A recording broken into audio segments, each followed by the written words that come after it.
The current situation between Iran and the United States is serious.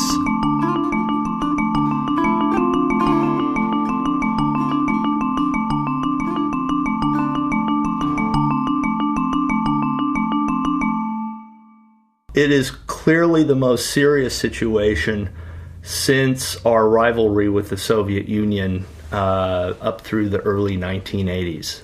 It is serious because we are threatening them with first use of nuclear weapons. The plan for Iran is targeted military strikes from the air, targeting nuclear facilities to create instability in Iran that would lead to an internal takeover. So it wouldn't need more troops. It's basically what it needs is the will to move forward on it. The Bush administration has the will. We can see that the administration is doing the same damn thing that it was doing to get us into that horrible war in Iraq. And that is, it's putting out propaganda. It's misleading the public. Vice President Cheney stood on an aircraft carrier 150 miles off the coast of Iran today to deliver a blunt message. We will stand with others to prevent Iran from gaining nuclear weapons and dominating this region. Why is the U.S. government trying to start a war with Iran? Basically, until 1979, U.S. and British oil companies owned most of Iran's oil. In 1979, with the Iranian Revolution, the oil companies were kicked out.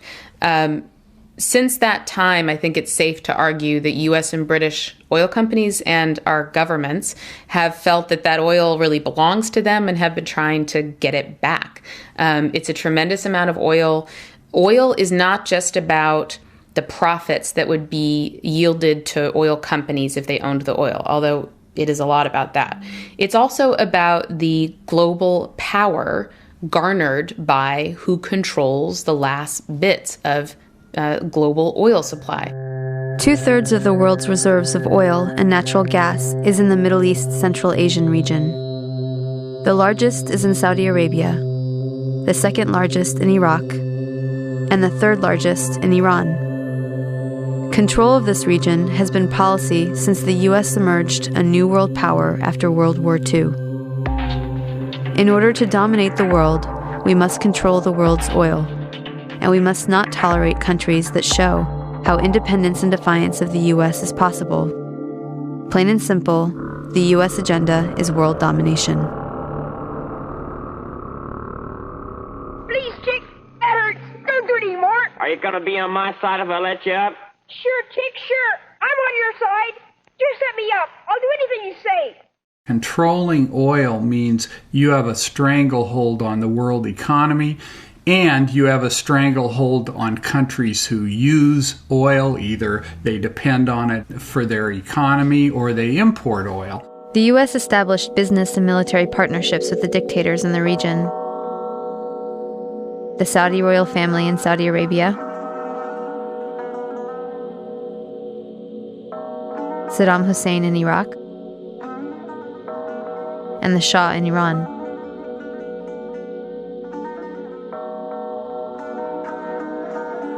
The countries and their oil were under control, but with Iran and Iraq, control was lost.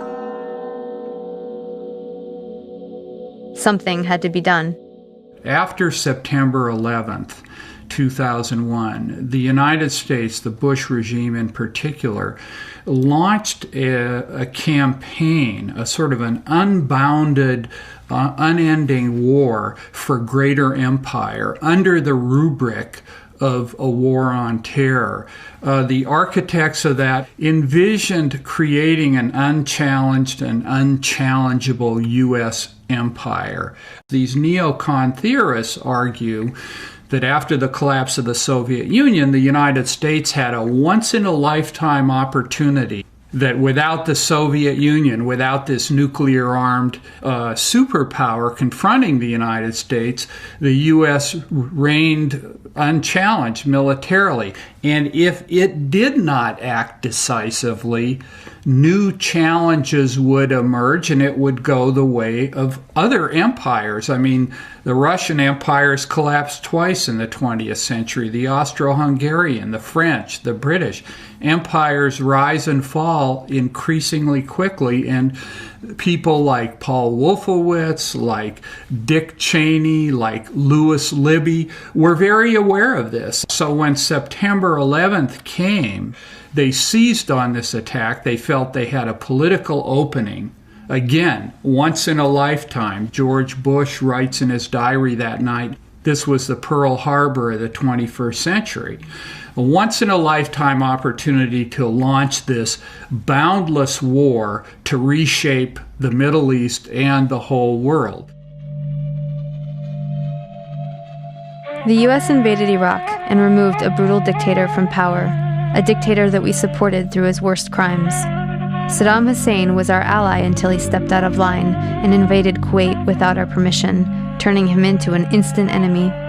To regain control, we invaded Iraq. Attacking Iraq was a war crime. There are only 2 instances in which war is legal. UN authorization, which the United States didn't have, or an imminent threat. Neither one applied. This was actually under the Nuremberg standards a war crime, the supreme crime of aggressive war. That's what this is. And of course, one of the ways I think the discourse in this country is so corrupted is everyone talks about this war as a mistake. No, it was not a mistake. It was a crime. This was a war carried out for very specific and conscious political and economic objectives. It wasn't an error. It was a crime. And the same situation applies with regard to Iran. An attack on Iran, whatever the level of development of their nuclear program is or isn't, would be a war crime. The U.S. government is guilty of theft and mass murder. Hundreds of thousands of innocent people have been killed, millions displaced, and 100,000 fleeing Iraq every day in one of the most severe refugee crises on the planet. And a key benchmark for withdrawal is a passage of a law putting ownership of the country's oil into the hands of a few multinational energy corporations. The only actors at this point that are likely to win the war in Iraq are U.S. oil corporations and oil industry folks. That's because the Bush administration has spent 4 years trying to change Iraq's oil industry from a nationalized model that before the war was essentially closed to U.S. oil corporations to a privatized model where essentially almost the entire Iraqi oil sector would be open to private foreign corporate ownership.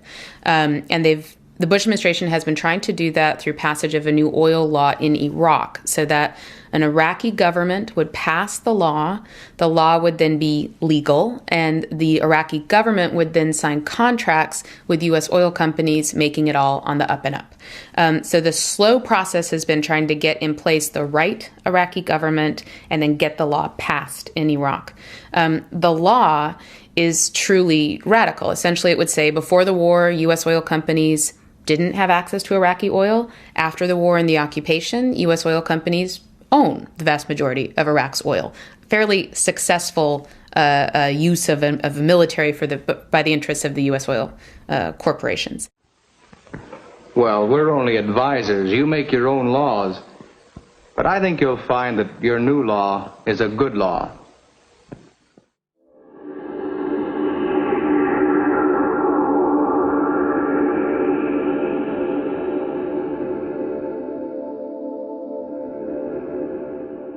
Gaining control of this Middle East, Central Asian region, knocking down any obstacles, whether they be in the form of anti-U.S. movements or states such as Iraq, Iran, Syria that weren't firmly under U.S. control.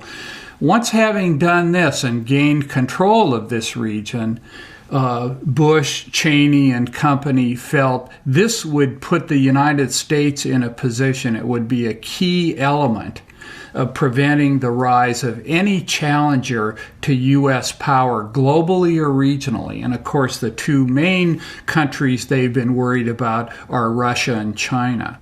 Now, this is something that these people conceive of as essential to the functioning of U.S. capitalism and to the continuation of the United States' role as the world's leading superpower. This isn't a frivolous or capricious exercise in their view. Now, of course, within the ruling class, there are plenty of people who argue they mishandled it and so on and so forth. But the core view. Now, one of the great ironies here is that the United States went into Iraq, as we all know, on the basis of very naked and blatant lies. There was no intelligence failure. They knew full well Saddam Hussein was not a grave and gathering threat and that he had been largely disarmed. But they felt that Iraq would be a good first step after Afghanistan to establish themselves in the region and from there take on Iran, take on Syria, forcibly crush the Palestinian struggle, strengthen Israel as a regional gendarme, and so on. But the irony is that Iraq has boomeranged. Iraq has actually weakened U.S. power in the region, strengthened Iran's power, and in that way actually added to the necessity they feel to take Iran down. Now the U.S. government is building the case for another unjust war, this time with Iran. The goal once again is regime change, to reclaim Iran as a client state favorable to U.S. military and corporate interests, including non-opposition to the Israeli government. Like Iraq, we are hearing more stories about Iran supporting terrorism and more warnings not to wait for the smoking gun to be a mushroom cloud. There are some similarities and some differences, and once again the news media is failing to give us the information we need, preferring instead to act as a megaphone for our government.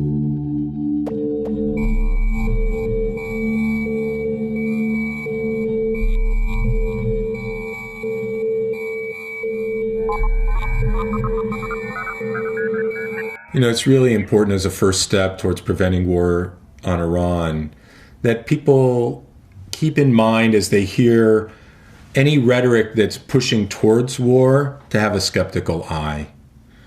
That the history of buildups to war, not just in Iraq or Iran, is rhetoric that is built on lies, the classic Vietnam Gulf of Tonkin, and just to not buy into it and be prepared for the big lie and be prepared not to believe it. As a great journalist from the 20th century, I.F. Stone said when he would introduce a topic to a journalism class, he'd say, there's two words that you get out of this class, let it be governments lie.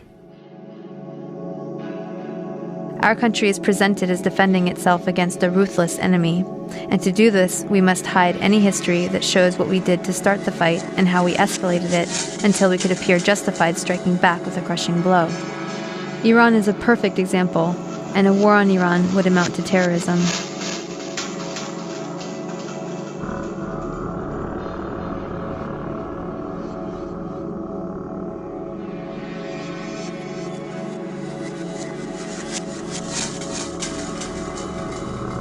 Our second goal is to prevent regimes that sponsor terror from threatening America or our friends and allies with weapons of mass destruction. Iran aggressively pursues these weapons and exports terror, while an unelected few repress the Iranian people's hope for freedom. States like these and their terrorist allies constitute an axis of evil, arming to threaten the peace of the world.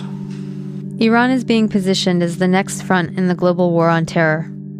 Despite the PR campaign to convince us otherwise, the U.S. government does not place a high priority on preventing terrorism. Before the recent Iraq war started, there was plenty of intelligence predicting that the war would increase terror, which happened as predicted. The thing I'm most concerned about is that all these efforts on the part of the United States government are creating an atmosphere which is enhancing terrorism all around the world. There was a study that was done called the Iraq effect, and what he discovered is that the amount of terrorism has increased sevenfold times since the United States has attacked Iraq. Terrorism all around the world, and that's gonna be one of the effects if the United States attacks Iran. The constant threat of an enemy gets hardliners the support of the population. Remember how most Americans felt on 9/11. I can hear you. The rest of the world hears you. And the people who knock these buildings down will hear all of us soon.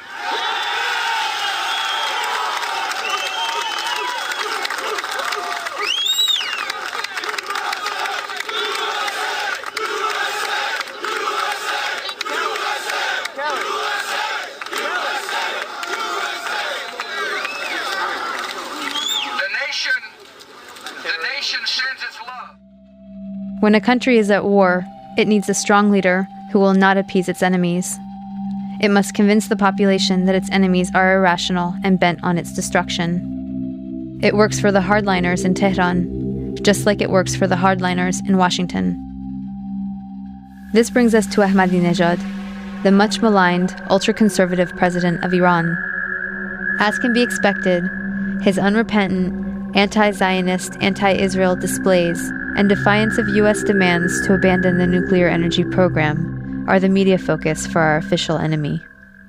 When it comes to Iran, I think it's important that people keep Iran in perspective. Iran does have real ambitions of being a major power in the Middle East, and that's something to take very seriously. And their current president, Ahmadinejad, is somebody who loves to make provocative speeches and to do some really awful things. Particularly for Jews and for Israel, the conference that was held in Tehran a few months ago, that was essentially a celebration of Holocaust denial. However, Iran tried to sort of tone that down. That's essentially what it was. This is something that really raises people's anger, and is certainly seen in the whole world as very provocative. On the other hand, there is this sense that Iran is a religious fanatic country that is willing to see as even have nuclear weapons fired at itself in order to wipe out Israel, and that's just preposterous. Iran has always been a rational player in world politics, which doesn't mean it's been nice, but it's pursued interests and tried to be a part of the global community. The United States has not been open to that since the revolution in 1979, but most of Europe has, and has been dealing with Iran ever since then. There's a competition in the region for regional power. So U.S., as we all know, is trying to get footholds in Iraq, and they have presence in Afghanistan and other parts of the region.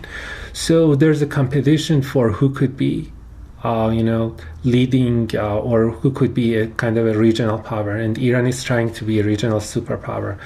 But I don't think currently they're posing a serious threat to U.S. Iran has always seen itself on the sidelines of Middle East politics. The vast majority of the Middle East is Sunni, but the majority of Iraq and almost all of Iran is Shia. A notable exception is Iran's Jewish population with full political rights and a seat in parliament. Ahmadinejad is worried about being perceived as aligned with the U.S. As absurd as it sounds from a U.S. perspective, the U.S.-backed Shia government in Iraq looks like conspiracy to others. His audience is mostly the Arab populations outside of Iran. By pandering to anti-Israel sentiment, he tries to present himself as a leader in the Muslim world. Ahmadinejad, a mirror image of Bush in many ways, is also trying to appeal to his base, Iranian fundamentalists in the military. Israel might be wiped off the map. And he stands up, he says Israel should be wiped off the map. Wiped off the map. Eliminate Israel from the face of the earth. Wiped off the map. Wipe Israel off the map. Wiped off the map. Wiped off the map. Destruction of Israel. Israel should be wiped off the map. Are we going to have to wait until there's a mushroom cloud over Jerusalem?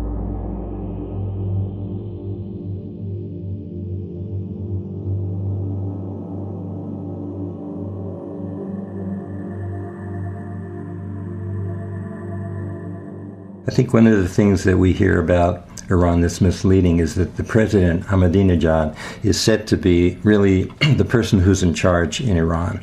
And in point of fact, especially when it comes to foreign policy, it's the Ayatollah Khomeini who's really in charge. And so we get a lot of, the media tends to report when Ahmadinejad says these really crazy things like it wants to wipe Israel off the map. But what it doesn't report is when Ayatollah Khomeini says that Iran is willing to back the Saudi peace plan in the Middle East, which really is a plan to normalize relations with Israel if Israel withdraws entirely from the occupied territories in the West Bank, and Gaza, East Jerusalem. We don't hear about that. So we know that we're being set up to demonize, to think of Iran as this horrible country and really to demonize it. What must be understood is that the office of the President of Iran is not the same as the office of the President of the United States. The media should be focusing on Ahmadinejad's boss, the supreme leader, Grand Ayatollah Khamenei. He has total power over the foreign policy, over the military, and the nuclear program.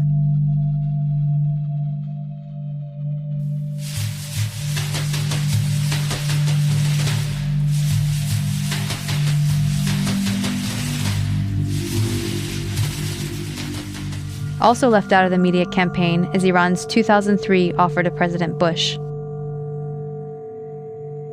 In exchange for being removed from the axis of evil, a guarantee of security, lifting of the sanctions, and allowing Europe to resume investing in Iran, Khamenei approved an offer to put all outstanding issues on the table. He offered to allow full nuclear inspections, to withdraw support for Hezbollah and Hamas, and to normalize relations with Israel if Israel withdraws from the occupied territories. The offer was delivered to Washington by a Swiss diplomat who was censured for even acknowledging it. The U.S. chose escalation over peaceful resolution. The president of Iran is somewhat of a figurehead, and in order to gain influence, he is trying to appeal to the resentment of America and Israel that is rampant throughout the region. In order to understand this hostility and why Ahmadinejad got elected, and why no leader dares to appear pro-U.S. or even to trust the UN, it is essential to understand the history of modern Iran. For most Americans, the story begins in 1979 with the Iranian Revolution and the hostage crisis. A group of revolutionary university students took over the American embassy in Tehran and held 52 diplomats hostage for 444 days. To help burn this into the American narrative, the news show Nightline was created with a nightly tally of the number of days since the crisis started. But to really understand, we have to go back to 1953, which is where the story begins for most Iranians. This was the year that the U.S. overthrew Iran's democracy and installed the Shah, a pro-U.S. dictator. In 1951, Dr. Mohammad Mossadegh was the first elected official who was appointed as Prime Minister of Iran by popular demand. He saw that the wealth needed to build Iran was leaving the country because over the past 50 years, its vast oil reserves were under British control at the hands of the Anglo-Iranian Oil Company, later to become BP, or British Petroleum.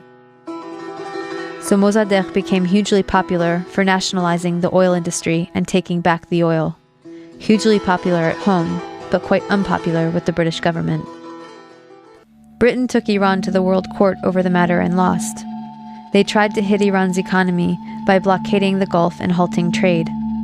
They tried to convince the U.S. to assist with regime change, but then President Truman was not interested.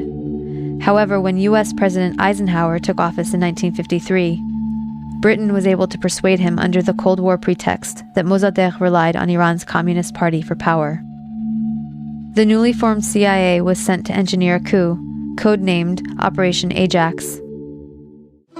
Iran's monarch, the Shah, returned to power.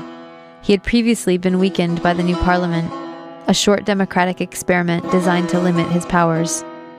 After 1953, he returned fully backed by UK and US power, and the oil was soon flowing under control of Britain, America, the Netherlands, and France. The Shah became increasingly arrogant, opulent, and autocratic over his 25-year rule. He instilled fear in the population with a secret police known as Savak, created by the American CIA and Israeli Mossad, that tortured and imprisoned those who dared to dissent. He crushed all political opposition. Troops were sent to massacre demonstrators. He pushed a white revolution to modernize and westernize the country, giving women the right to vote and other reforms. But ultimately, he served the elites and created a huge economic gap for the poor masses. Powerful religious leaders saw that he was forcibly trying to rid Iran of Islam in a country that was 90% Muslim. One of the Shah's leading critics, Ayatollah Ruhollah Khomeini, was arrested and imprisoned for 18 months. After his release in 1964, Khomeini was sent into exile for 14 years. From abroad, he continued his anti-US, anti-Shah campaign through sermons on cassette tapes that made their way back into Iran and circulated as people copied and shared them. By the end of the 1970s, things had gotten so bad that major protests and the violence that followed were becoming a regular occurrence. The Shah declared martial law and banned demonstrations. This resulted in a huge protest and a general strike that shut down the economy. Soon over 2 million people flooded a public square in Tehran, demanding to remove the Shah and for Khomeini to return, and that is exactly what happened. One important thing to note is that the CIA orchestrated the 1953 coup out of the very same American embassy in Tehran that was later the site of the hostage crisis, right after the Shah was overthrown by popular revolution in 1979. The students were convinced that once again, the U.S. had plans to overthrow their revolution. In fact, U.S. President Carter did send a NATO general to instigate a military coup, but it failed. Iran and the U.S. had an extradition treaty in force that obligated the Carter administration to return the Shah to Iran as an indicted criminal. The students had 4 demands: return the Shah to Iran for trial. He had been accepted into America for medical treatment. Return the Shah's wealth to the Iranian people. A promise from the U.S. not to interfere in Iran's affairs in the future. And an apology and admission of guilt by the U.S. for its past actions in Iran. The apology never came, but 20 years later, Secretary of State Madeleine Albright did acknowledge the U.S. role in Mossadegh's overthrow. So Khomeini took power in 1979 and instituted a government under Islamic law. Within a year of the revolution, Saddam Hussein invaded Iran without provocation, seeking control of Iran's oil-rich Khuzestan region and key oil shipping waterways. The resulting Iran-Iraq War from 1980 to 1988 was the longest and one of the most devastating conventional wars of the century. At least 500,000 Iranians were killed. This war further cemented resentment of the U.S. government as they were playing both sides. On one hand, they were supporting Iraq, providing money, technology, and intelligence, including satellite photography, to help Iraqi bombing raids. The U.S. helped provide Saddam Hussein with weapons by giving him agricultural credits and pressuring Gulf states to give him billions in loans so he could buy weapons from Western Europe, China, and Russia. The U.S. Department of Commerce issued licenses to export materials for Iraq's weapons of mass destruction program. The U.S. continued its support even after learning that Iraq was using chemical weapons against Iran, not to mention against its own citizens, to stop an uprising of Kurdish separatists. But the imperialist tradition also called for maintaining regional balance of power. So the U.S. also armed Iran, not letting any one regional power get secure enough to dominate or to ally with its neighbors to challenge U.S. hegemony. In this case, it came in the form of the Iran-Contra scandal. U.S. President Reagan needed money to fund an unjustified war against Nicaragua, but was forbidden to do so by Congress. So U.S. arms were illegally sold to Iran through Israel and South Africa, and the proceeds went to the Nicaraguan Contras. This allowed Reagan to get around Congress to support a campaign of kidnap, rape, torture, and murder for which the U.S. was convicted by the World Court for unlawful use of force. In other words, state-sponsored international terrorism. The ruling was ignored. Khomeini died in 1989, shortly after the war ended. He promised democracy, but essentially had become the next dictator. Although he improved literacy and much-needed health care for the masses, he also imposed censorship, violently crushed political dissent, and attacked women's rights. Instead of the Savak, the people now had the Revolutionary Guard to fear. Since then, Iran has been an oppressive theocracy. Khomeini was replaced by Khamenei, who remains supreme leader to this day. Yes, I think Iranian government is dangerous. It's dangerous mainly to people living inside Iran. They've been oppressing people. The current government is kind of a dictatorship, and they've done a lot of bad things to Iranian people. Iran is an Islamic republic that suppresses women. It suppresses movements for free speech. It's an oppressive government, and it is absolutely. And U.S. intervention is going to make it worse. It's made it worse in Iraq. It's made it worse in other contexts, and it's absolutely going to make it worse in Iran. The United States does not oppose the Islamic Republic because it's reactionary or repressive. All we need to do is look across the Persian Gulf to Saudi Arabia and understand that the United States has no trouble supporting reactionary, oppressive theocracies as long as they do the U.S.'s bidding.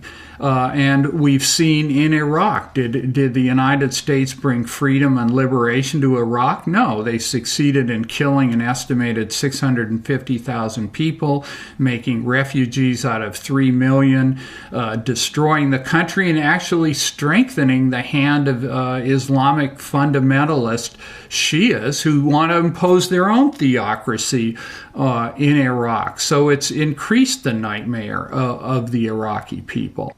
The Islamic Republic is a repressive regime. I was in Iran in 1979 and 1980 and saw this Islamic theocracy being consolidated. And many of my friends were killed or tortured, put in prison because they were secular opponents of both imperialism but also of religious rule. Certainly women are being mistreated and held in a subservient position. Science is undermined by this sort of theocratic rule.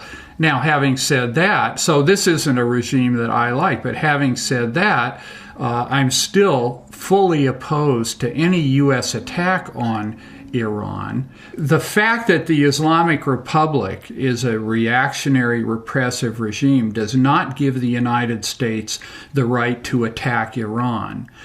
The future of Iran should be determined by the Iranian people.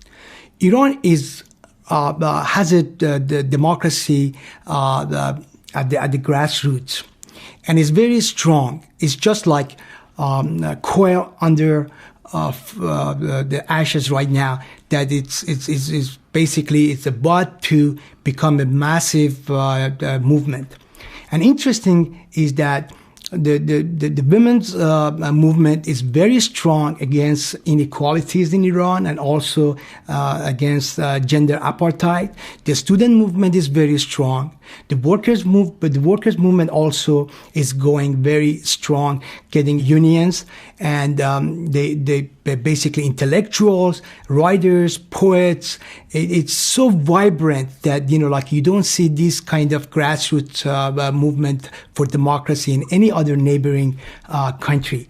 So once the threat of bombing Iran comes from administration at this stage, it basically allows radicals that are basically a very small percentage that holding to the power to clamp down on all these movements. And what it does happen that with threat of bombing, the movement stops, and the repression becomes much larger and does not allow this grassroots to develop properly. What I'm uncertain about is how we can best help people inside Iran. to force the government to be more democratic, and how we can facilitate that process. That's a very difficult question. I know different people have different answers and different thinkings, but you don't want to let the government in Iran to have a free hand to do whatever they want against people. But on the other hand, democracy is not something that you can force from outside. And, if there's a very strong democracy movement inside Iran. So if it looks like that people from outside are helping them, then the government will seize that opportunity to make it look like just foreign puppets, and it will crack down on them. So you cannot directly support them. But so that's the difficult question, and how best we can do something to help people inside Iran. Khomeini did form a new kind of government with some elected offices, but still with himself as the supreme leader, the head of the government. There is an elected parliament called the Majlis and an elected president, but their democratic functions are limited, as all candidates and all laws must be approved by the Guardian Council. The Guardian Council has 12 members, and half are clerics appointed by the supreme leader, who has the final say on all important matters. The job of the Guardian Council is to guard the country against efforts to undermine the ideals of the revolution. They normally prevent any reformers from being elected, but the strength of the democracy movement culminated in 1997, and a reformer was elected.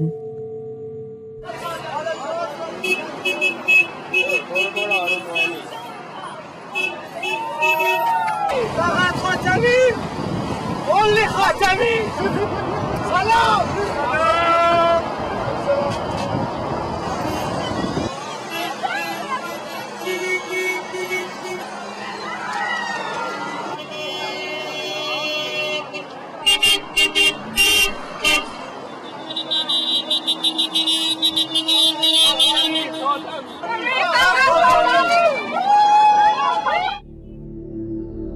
From 1997 to 2005, a reformer named Khatami was the president of Iran.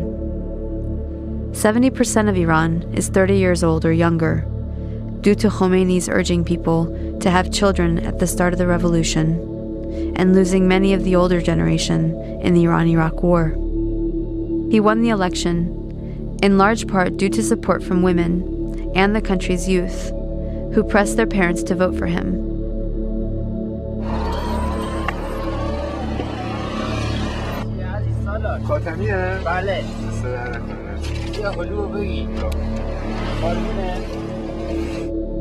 He wanted to return rights to women, and he rejected the idea that the Muslim world and the West must have a clash of civilizations, promoting instead a dialogue among civilizations.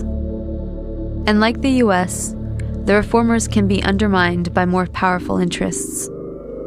Khatami's reforms mostly failed, and when the conservatives used political assassinations of students and writers to destabilize the reformists, the people took to the streets in protest, and Khatami's response was silence and deference to the conservatives.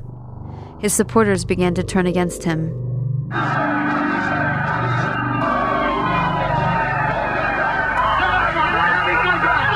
Khatami's reformist presidency was also undermined by the US, despite gestures of goodwill towards America from the people and the government of Iran. Iran has the most pro-American public in the region, in the Middle East. If you remember, after September 11th, people just went to the streets and they had candlelight vigils for victims of the terrorist attacks. So people in Iran really like Americans.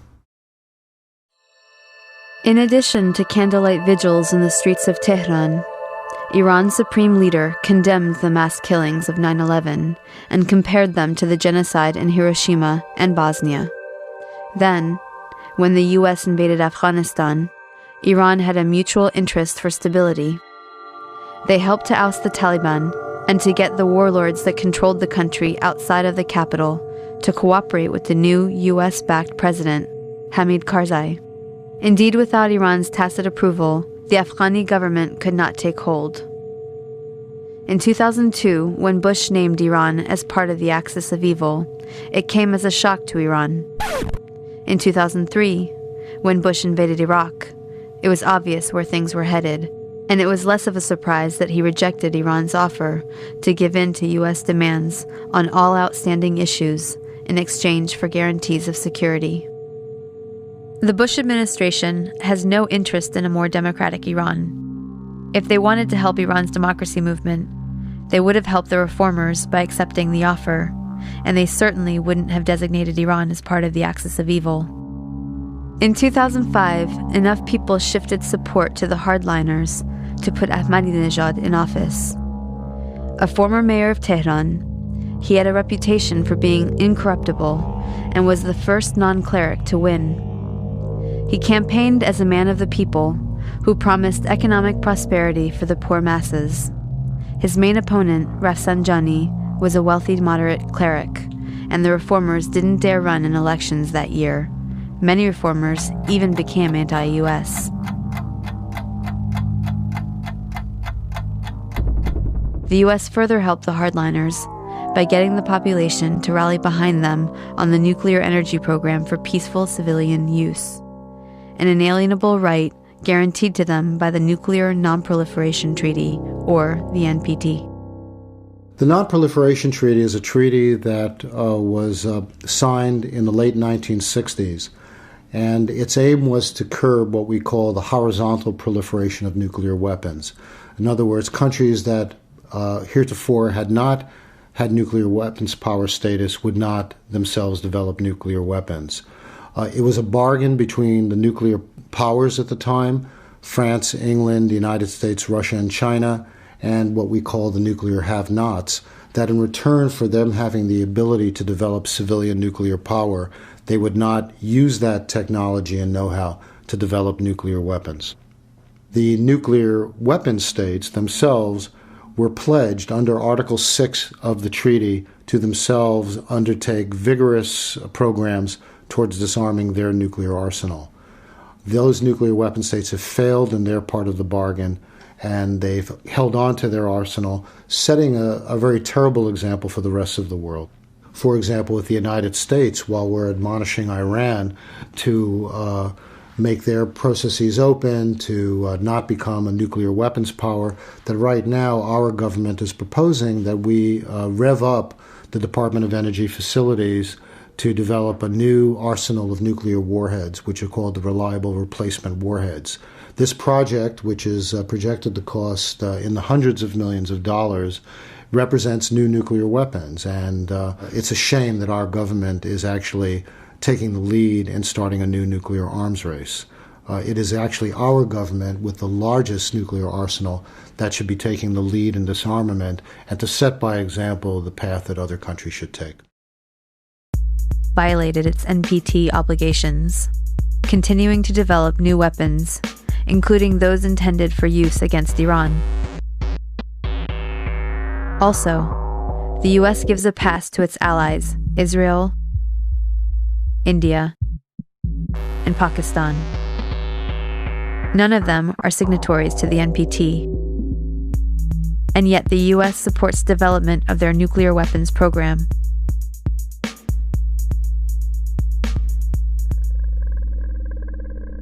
Given Iran's vast oil reserves, many question the need for them to pursue peaceful nuclear energy, but there are valid reasons, as the US must have recognized when Iran was an ally under the Shah, and the US pushed for Iran's nuclear development program, correctly arguing that oil will eventually run out. It is more profitable to export the oil, especially in the future when the price goes up. Also, even though Iran has plenty of crude oil, it lacks refineries. Sanctions has meant no major investment in the oil and gas sector, and the country still hasn't been able to recover enough to keep up with demand from the destruction of refinery capacity during the Iran-Iraq War. With its huge population growth and expanding industrialization, Iran actually relies on imports for refined oil. Then there is the matter of national prestige and pride. As a country that is a regional power, it will not give up its inalienable right under the NPT to have a nuclear program for peaceful use. How would Americans feel if our right to nuclear energy and research was taken away? We live in a world where there are a lot of pressures to compete in what I would consider the world capitalist system, pressures that in terms of the Iranian leadership and trying to jockey for world position that they look for. And part of this is what has unfortunately been the path, in my view, that other countries have taken as well, is to look for being able to potentially have status in the world and to develop a nuclear program. I don't know if that's where the Iranians are headed, but the potential is there. Lastly, Iran likely wants the option to be able to build a nuclear deterrent on short notice if needed, just like Japan and dozens of other countries. Iran placed its confidence in the UN and international community to protect it at the start of the Iran-Iraq War, when Saddam Hussein crossed the border and invaded it. But the UN stood by and did nothing, even when it became clear Hussein was using chemical weapons against the Iranian resistance. Iran understands that it must be able to protect itself. I look at the rest of the region, and I look at whether they wanted to have a nuclear weapon, which, as I understand it, they're not actually developing a nuclear weapon right now. But if they did, even though I'm against nuclear weapons, all nuclear weapons, I can understand the logic of deterrence. I see India, I see Pakistan, I see Israel, I see they're at odds with their neighbor and nearby neighbor Saudi Arabia. And then I look at North Korea barely having a bomb and delivery systems, and the United States not going at war with them. It looks like, from Iran's perspective, in my mind, that they would think that they should have a nuclear weapon. And yet, polls there show that they want to have the right to it, as any other country would have a right to nuclear energy. But it's not clear that they're developing nuclear weapons, though I would understand why they would if they were. While holding the option to develop nuclear weapons if needed, there are good reasons why Iran would hope not to have to exercise that option. The last thing it wants to do is alienate neighboring Arab countries, who might align with the US if they feel threatened by knowing Iran has nuclear weapons.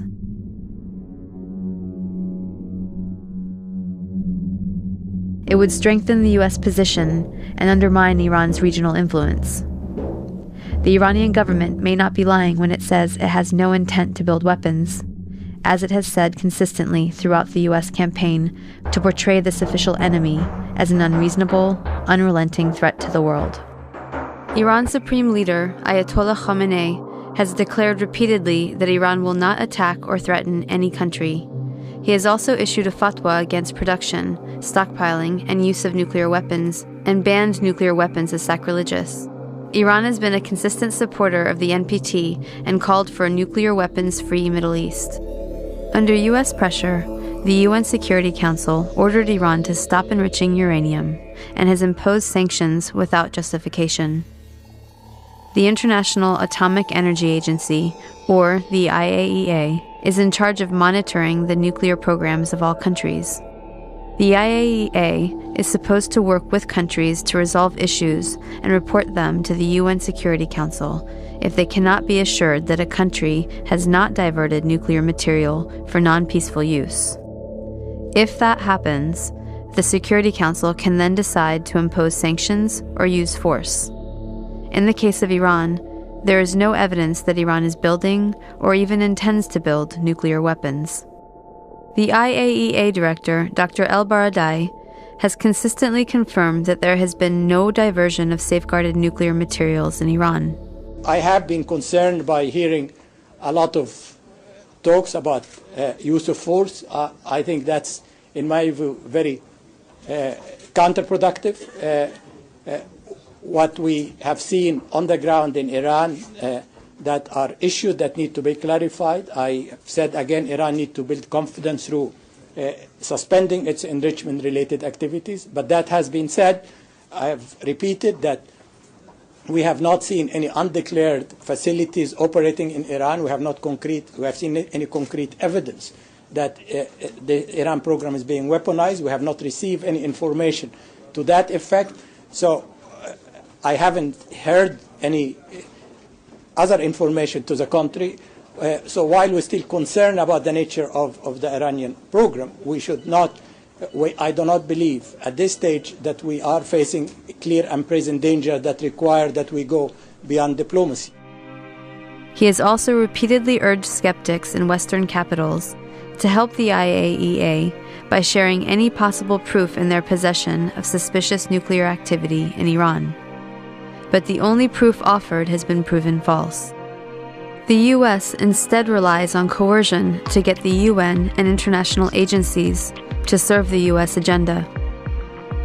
The United States makes the UN work when it wants it to work.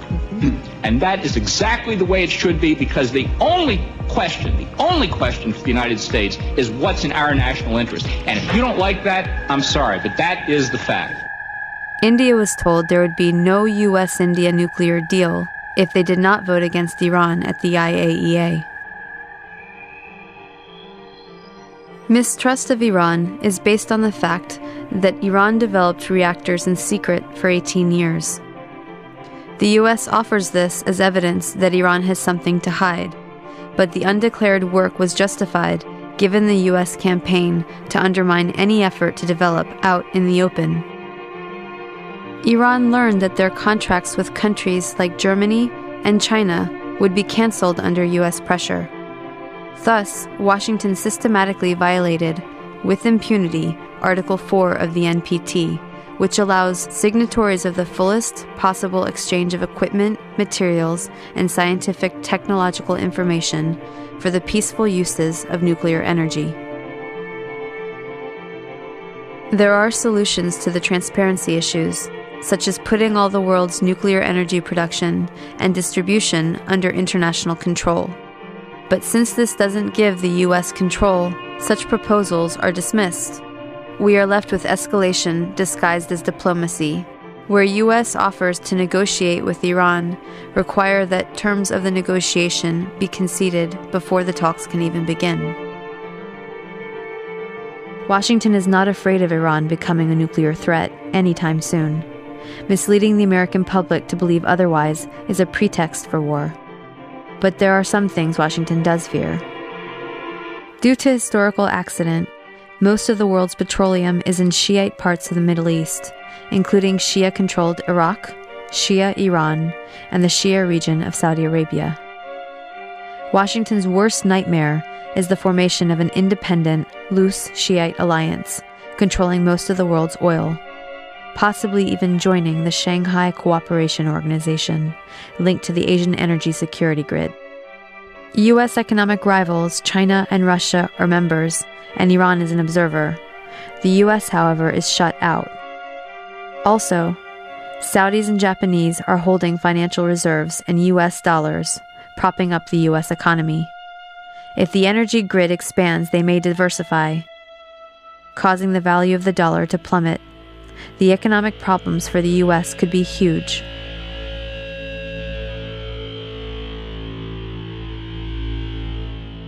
There are accusations that Iran is supporting terrorism. When we're talking about questions of sponsoring terrorism, I think we have to pull back a little bit and really ask what do we mean by terrorism? If we're looking at it from the standpoint of one definition, which is armed groups targeting civilians and causing innocent people to die for whatever reason that motivates them, there are indications that indeed Iran might be providing some support to groups who would undertake those type of actions. On the other hand, many of these same groups themselves have legitimate political grievances in terms of the ongoing situation in the Middle East, in terms of the situation, for example, in Israel and Palestine, where people are deprived of their rights. So if we look historically at the issue of terrorism, it can be said in many circumstances that one person's terrorist is another person's freedom fighter. We could certainly look at the history of South Africa, for example, to see where Nelson Mandela and the members of the African National Congress were painted as terrorists, and now we recognize their contributions to freedom in their country.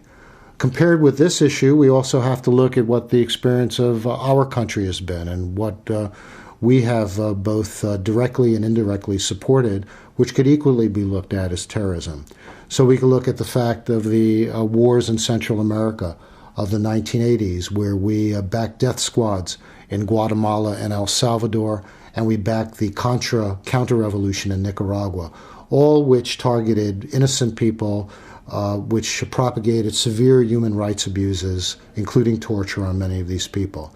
We could look also going back to Africa in terms of the United States cooperation with South Africa in suppressing the frontline regimes in Angola, Mozambique, and Guinea-Bissau, countries that at the beginning had a real chance to make real change in their countries in the post-colonial era, but because of our interest in countering Soviet power during the time of the Cold War, we backed the most ruthless mercenaries, and millions of people died.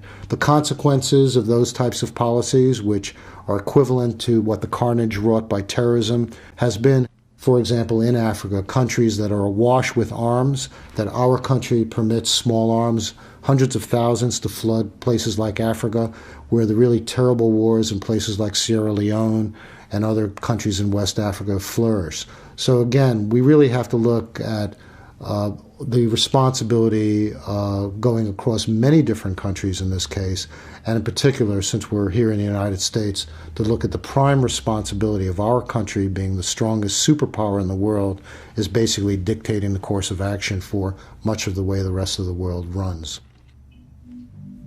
Add this to the double hypocrisy of the U.S., one for complaining about Iran interfering in Iraq.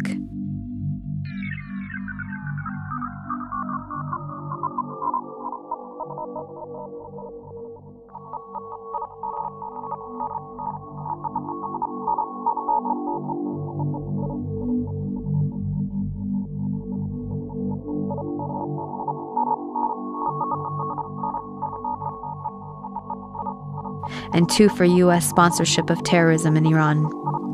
The U.S. Congress authorized tens of millions to promote democracy in Iran, which has meant using clandestine operations to stir up ethnic conflicts, funding and arming military groups and ethnic separatists to cause havoc and destabilization, with hopes that it will instigate a revolt. These are the same accusations being made against Iran.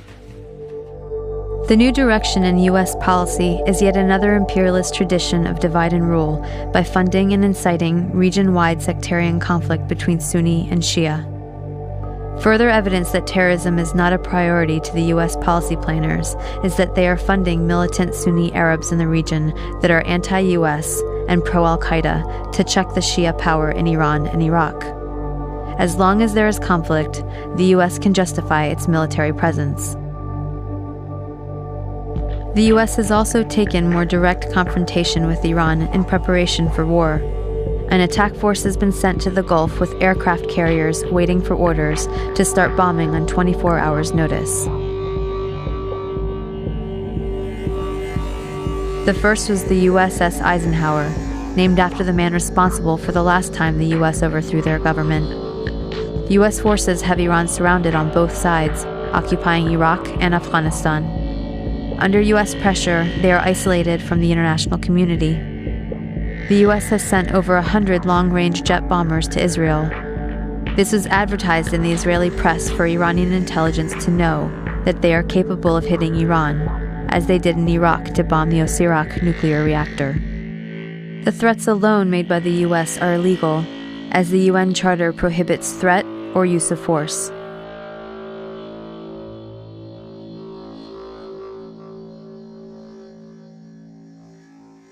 But if this war happens, it may differ from Iraq in the sense that Iraq was a planned invasion from the beginning. Iran is a game of chicken that could turn into a war.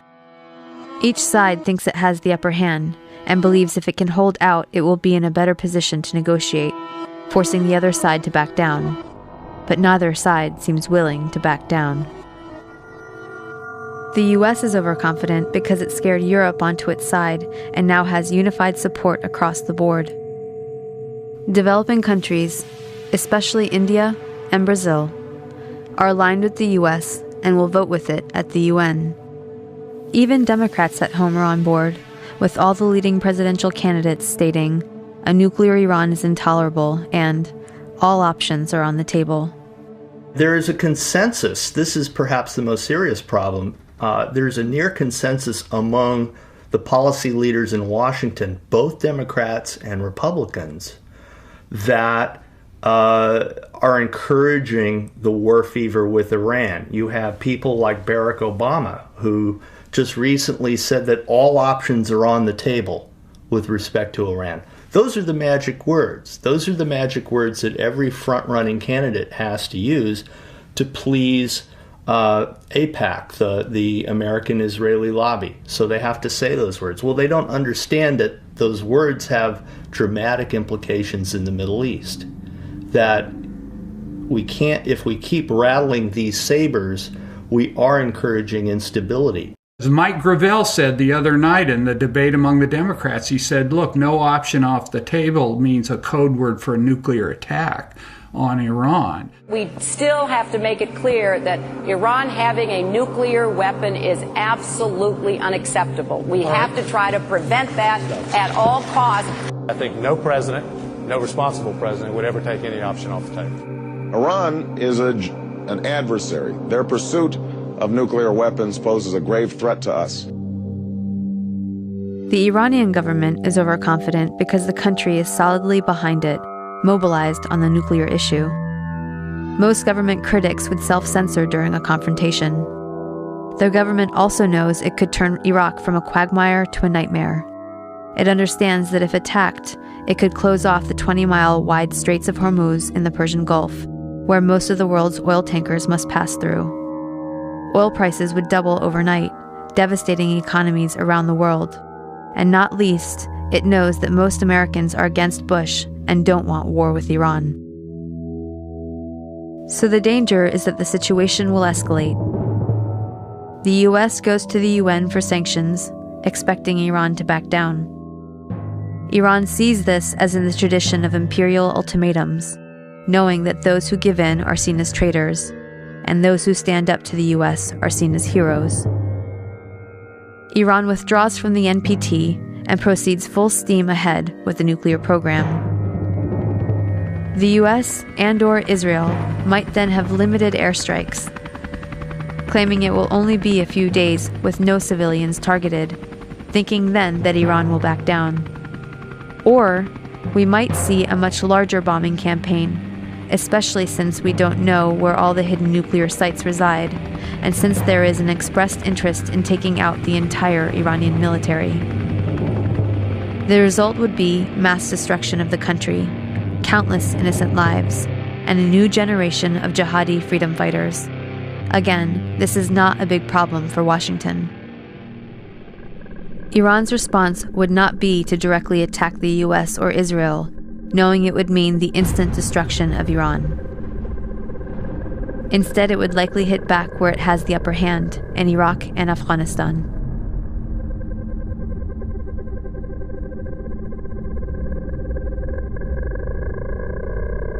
The only way to triple the number of U.S. troops is by reinstituting the draft. So what should the U.S. do instead of escalating war? We should not allow to become numb to the suffering of ordinary people. We should not allow killing by just blink of an eye. It's very important to lead by an example. I personally believe that the U.S. ought to lead the entire world by an example.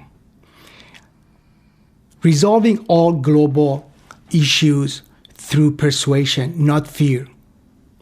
Through cooperation, not confrontation. In the First World War, the major casualties were combatant soldiers.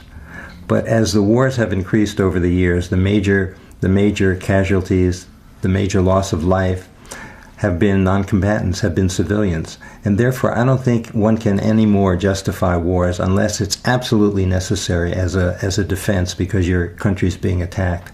There's a wonderful phrase by Howard Zinn, and he said, "No flag is large enough to cover the shame of innocent people killed in war." And I think that's really what we have to keep in mind. That has to be what motivates us to stop these goddamn wars. A war would be unjustified, first off, because there are many other ways to try to deal with the situation in Iran without going to war. So we have international mechanisms such as having mutual support from the nuclear weapons powers and from the nuclear wannabes to be able to work the issue of the Iranian nuclear program out through diplomacy and, again, by having mutuality in terms of respect for the treaty, whereby the nuclear weapons powers would lead by example. And sanctions, even, which is not diplomacy. Sanctions are an offensive act that will not bring reduced tension. The United States, has used nuclear weapons. We are violating the Nuclear Non-Proliferation Treaty. We are violating, I think, the Anti-Ballistic Missile Treaty. We are on the verge of wiping out international law as a basis for governments in conflict not going to war. We have over 10,000 nuclear weapons. We have by far and away the largest military in the world, and we think we're exceptional. We think that we are not bound by international law, and history tells us that every country that treats itself as exceptional eventually gets into big trouble. The Germans thought they were exceptional. Before that, the British thought they were exceptional. And over again, governments and peoples that think that they are the chosen one, that the laws of international conventions don't apply to them, eventually they do get their comeuppance. We have to become less exceptional in our attitudes towards these countries and a little bit more appreciative of their history. That has not happened. Unfortunately, that's going to require a significant change of consciousness. We can end the threat to the U.S. if we end the threat we make to others. We must end the U.S. threat to Iran. End the sanctions. Live up to our end of the NPT and stop developing new weapons. And reduce the ones we have.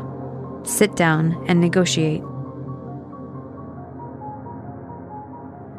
But in order to achieve a lasting solution against imperialist aggression, both our own and any powers that arise in the future, sooner or later we need to have fundamental changes in support of international law and justice. We should make the UN Security Council a rotating body with no permanent members, not allow any country to have veto powers, and we need to accept the authority of the World Court. Intervention should only be allowed according to the rules of international law set by the UN.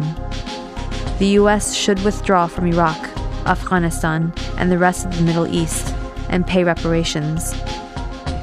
We should end U.S. contracts so Iraqis can rebuild Iraq. We should help Israel and Palestine achieve peace by not vetoing the UN resolution to return to pre-1967 borders. We must renounce the U.S. strategy of global military and economic empire. There's a dynamic that's going on in the Middle East of what I would refer to as two outmodeds clashing with each other. An outmoded form of politics and economy from the West, in other words, empire or imperialism, clashing with an outmoded form of politics and ideology in countries like Iraq and Iran and so on, which is Islamic fundamentalism. Neither one of them really offer a future to the people either in this country or in the Middle East, in my view. And yet, in their clash, they actually reinforce each other. A U.S. attack on Iran, and if Iran responded or stood up in any way, would greatly fuel this. Many millions of people, even secular people, would feel compelled to support Islamic fundamentalism simply to oppose this horror that they're seeing coming from the United States. And it's my view that we have to create a third way. I mean, one of the things I think is so important about people in this country resisting is that it sets an example for people across the world that it's possible to have an alternative to imperialism that is not simply based on religious fundamentalism. I understand that this system that we live in is riven with contradictions, that it's in motion and that it may seem all-powerful, but has very many fault lines within it. And those can erupt with very little warning. In Iran in 1978, Jimmy Carter said Iran, the Shah, was an island of stability in a troubled world. A year later, he was fleeing for his life, and a quarter of the population, 10 million people, were in the streets protesting.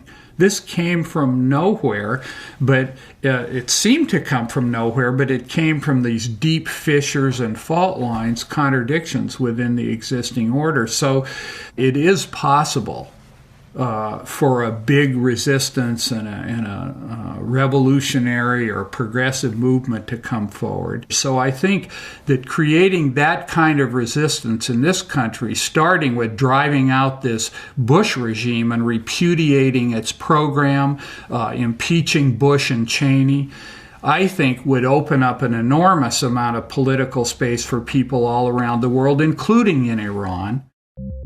Although the current regime in Iran is undemocratic, if we truly believe in democracy, we must let the Iranian people change their own country over time. As a test of fairness, we might imagine that Iran invaded and occupied Canada and Mexico and had aircraft carriers sitting in the Caribbean. Imagine then if Iran had the power to label the US the axis of evil and cut us off from the rest of the world, and then threatened to attack us if we didn't stop generating nuclear power. What if Iran had overthrown the US government 50 years ago and installed a dictator friendly to Iranian interests, who kept it in power for 25 years? At that point, imagine that Christian fundamentalists, who currently represent about a third of the US, took power and began ruling under church law, followed by an unprovoked invasion by Canada, supported by Iran and ignored by the UN, in which it nearly destroyed the US. Would it be possible to imagine Iran as liberators?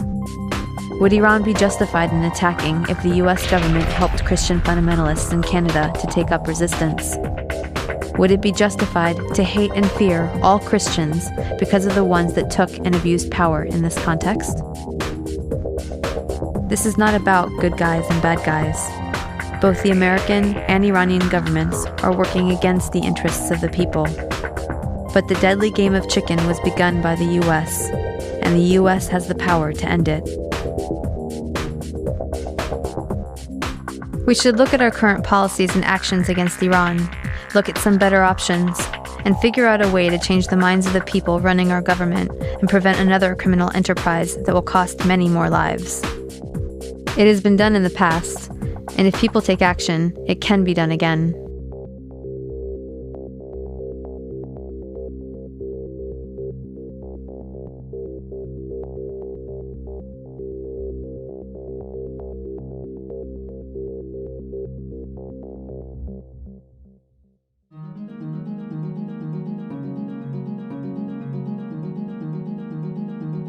My name is Sahar Driver. I'm an Iranian American living in the Bay Area. I'm in the doctoral program in a post-colonial anthropology program.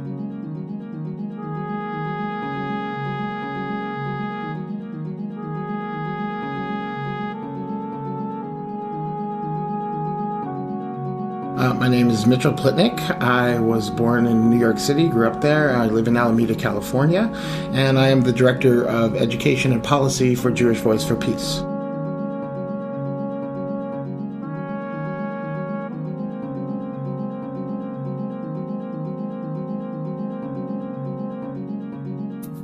My name is Jim Haber. I'm from the San Francisco Bay Area, and I've been helping run a soup kitchen for the last 21 years, full-time for 13, providing service as well as advocacy and organizing.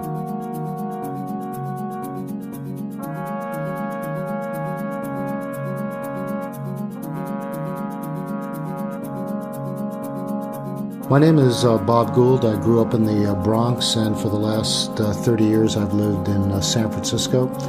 I work at Kaiser Hospital in San Jose as a pathologist, where I've worked there since 1981. I'm also, since 1989, the president of the San Francisco Bay Area chapter of Physicians for Social Responsibility.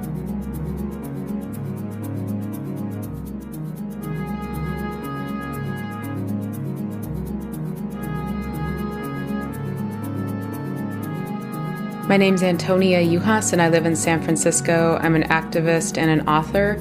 I'm a fellow with Oil Change International, a visiting scholar with the Institute for Policy Studies, and I am the author of a book called The Bush Agenda: Invading the World One Economy at a Time.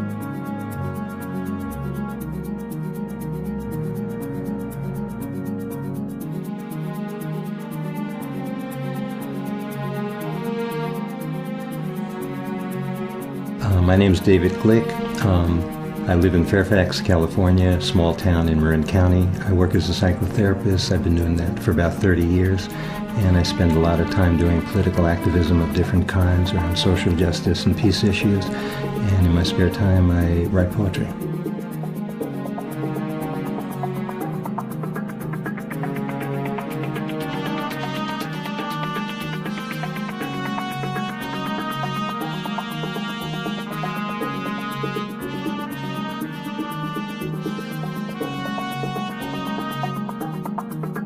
My name is Majid Barida, born in Tehran, Iran.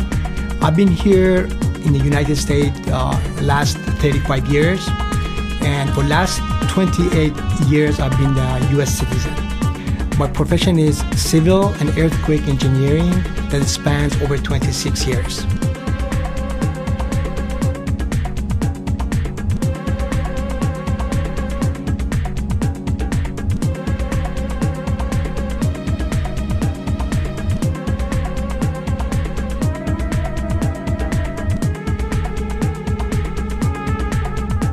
I'm Larry Everest. I'm from Berkeley, California.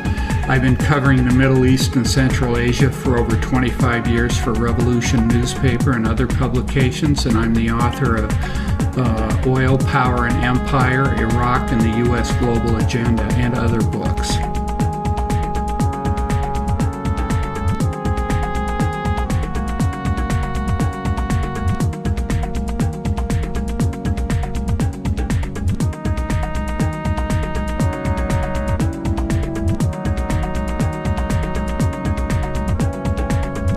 My name is Mike Valuva. I'm an attorney. I'm in private practice in Walnut Creek. I am also counsel to the Western States Legal Foundation, which is a peace and environmental foundation based in Oakland, California.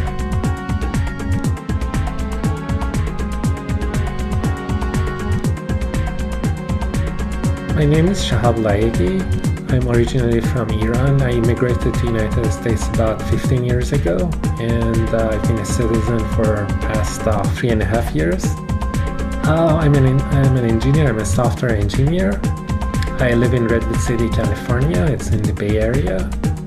And